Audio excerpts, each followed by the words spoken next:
નમસ્કાર, YNN ન્યૂઝમાં આપનું સ્વાગત છે। સમાચારમાં વાત કરીએ તો આગામી સ્થાનિક સ્વરાજની ચૂંટણીને લઈને આમ આદમી પ્રભારી પ્રવીણ રાજપૂત, ઈસ્ટ ઝોનના સહયોગી ગણેશજી, ઈસ્ટ ઝોનના ઓબ્ઝર્વર કેશવજી, વડોદરા લોકસભા કાર્યકારી પ્રમુખ વિરેન્દ્ર રામી, શહેર પ્રમુખ અશોક ઓઝા સહિત આમ આદમી પાર્ટીના કાર્યકર્તાઓ ઉપસ્થિતિમાં સેન્સ પ્રક્રિયા યોજાઈ।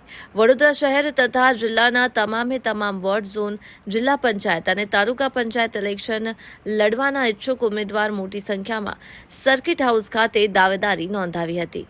રિપોર્ટર રાહુલ રાજપૂત।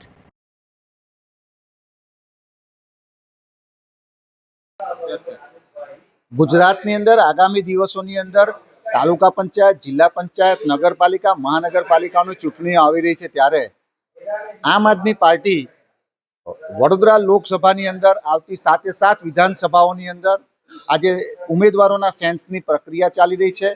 ખૂબ મોટી સંખ્યાની અંદર ઉમેદવારો પોતાનું ઉમેદવારી માટે કરવા માટે આવી રહ્યા છે, ત્યારે દિલ્હીની સેન્ટ્રલ ટીમ તરફથી ઈસ્ટ ઝોનના ઓબ્ઝર્વર એવા પ્રવીણજી, સુરેશજી, ગણેશજી અને તમામ લોકો અત્યારે સેન્સની પ્રક્રિયામાં જોડાઈ રહ્યા છે અને ખૂબ મોટી સંખ્યાની અંદર જ્યારે લોકો આવી રહ્યા છે, ત્યારે છેલ્લા તમે જુઓ 30 વર્ષથી કોઈ પરિવર્તન નહોતું। આ વખતે લોકોની અંદર એક આશાનું કિરણ જાગ્યું છે અને લોકો આમ આદમી પાર્ટી તરફ વળી રહ્યા છે, ત્યારે મને પાક્કો વિશ્વાસ છે આમ આદમી પાર્ટી ગુજરાતના તમામ તાલુકા પંચાયત, જિલ્લા પંચાયત, નગરપાલિકા અને મહાનગરપાલિકામાં મજબૂતાઈથી લડવાની છે અને જીતવાની છે।